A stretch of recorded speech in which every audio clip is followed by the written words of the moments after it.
Hello, it is Richard the Urban Warlock here. I'm using my Blackwater Tarot deck, so I've got to be a bit careful with these because they're a little bit dark and risque. A lot of boobies on it. So yes, there you go. Right, I'm going to go for a no context, no hashtag reading. See where we go with this. I think I'm going to do a 2 or 3 part. I've not decided yet, so I can see how arsed I can be, really. If you would like to book me for a private reading, recorded options are available in my link tree. Cheapest option is 10-minute tarot at £10. Send you a YouTube link, unlisted YouTube link. If you'd like face-to-face, phone, video chat or voice note, please go via the verified Instagram account or urbanwarlockhealing.com. All my full services and prices are available on my website, shockingly. Right, it's collective. Take what resonates, leave what doesn't, as always, and we'll see where we're going with this. Now, as we are going to be dipping into future spreads, please remember that the future's not fixed. There are a couple of fixed cards in there, so the universe says it's got to happen, no way around it, matey, but for the most part it's not. So if anything does come up and you don't like the sound of it, guess what? You can change it. Most people don't. Most people don't because they don't like shifting themselves onto a new energy. So, present spread, this is looking good, okay? As it's a present spread, some of it might not have happened just yet, okay? The present's always going into the past, so don't be all like, well, that's not happened. Might not have happened just yet, okay?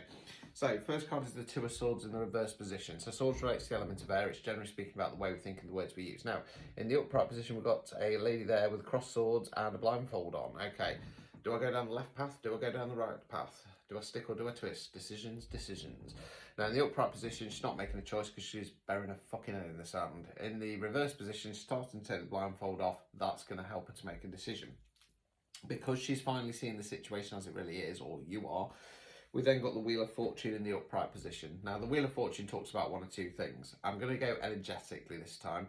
So when the Wheel of Fortune's in the upright position, it feels like stuff's just starting to come to us, okay? And it's because we've released it. We're not playing silly buggers and hiding away from ourselves anymore. So we've freed the energy. So stuff's going to start to come to us. We then got the Strength card. Okay, don't really need to explain this card. It's a bit darker than the standard Rider-Waite's, this one. You've got what appears to be a werewolf and a lady stabbing it in the head. Is it a werewolf or is it supposed to be a lion? I'm assuming it's supposed to be a lion, like on the standard Rider-Waite's. But yeah, she's fighting with it. So yeah, you're going to find your strength because, like I say, you've freed things up by facing the truth. Okay, let's continue. Okay, we've then got the 6 of Swords in the reverse position. So swords, where we think, words we use. Now, in this picture, we've got figures in a boat, okay? They're going on to calm waters, okay? Now, in the upright position, it can depict some kind of sorrow or sadness attached to moving on. We know that we need to move on. We're going somewhere better. But there can be a little bit of sorrow attached to it. In the reverse position, we're very much in that mindset of, I don't care anymore, okay? I've seen the truth. I've seen the light, man, and I'm off, okay? I'm going in a new direction. Nothing's stopping me. We then got the King of Swords. Okay, so again, where we think, where's we use. Now, with the court cards, it can represent an energy within ourselves or there can be somebody else. Now, we're talking about masculine energy here. As always, it does not necessarily mean it's a man. It can be a woman or somebody non-binary.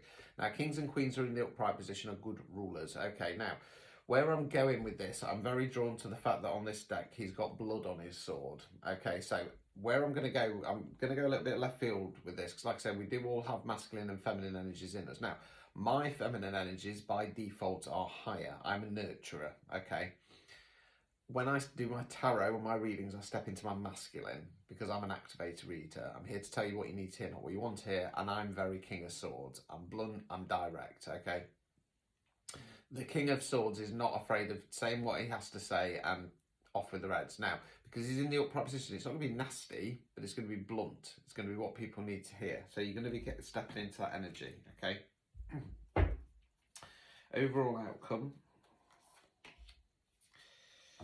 Right, the Emperor in the reverse. Okay, now this is going to be somebody else. Okay, now, the Emperor in the upright position is the Divine Masculine. So I've not been using these cards long, so I'd like to have a quick glance at them. The Emperor in the upright position is the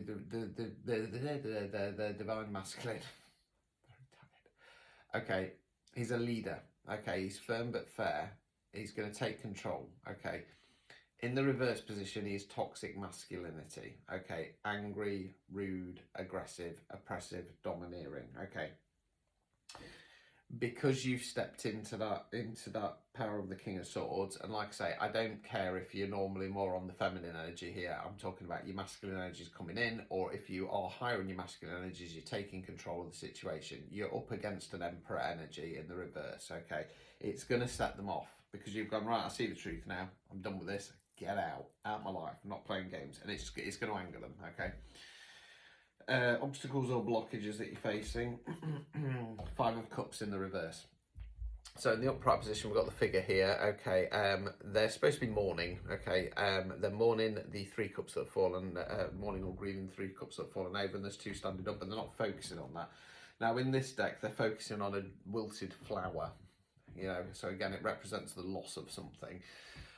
In the reverse position, we're starting to realise these opportunities. I suppose where I'm going with this is that when it's in the reverse position, we're still in that kind of grieving or mourning process. We are still, you know, we are becoming aware of new opportunities, but we're still in that grieving and mourning process. The obstacle or blockage here is that we're in there. We need to start stepping out of that, okay? Because, you know, whatever or whoever we're dealing with here, it's toxic masculine energy. Why are you grieving it? Why are you grieving it? Okay, removing any blockages. Seven of Wands. Okay, so where I'm going to go with this one, I'm going to go for the classic standing your ground. Okay, it can indicate being caught out by something, but like I say, you've taken the blindfold off, you've seen the situation is, so you're going to be standing your ground again. You know, what the advice is to stand your ground against this reverse Emperor. Okay, you are a king, you can take on an Emperor. Okay, it's going to be tough, don't get me wrong, because an Emperor is higher than a king, but you can take him on. Okay, so let's go to a future reading, see where this is going. Please go to part 2.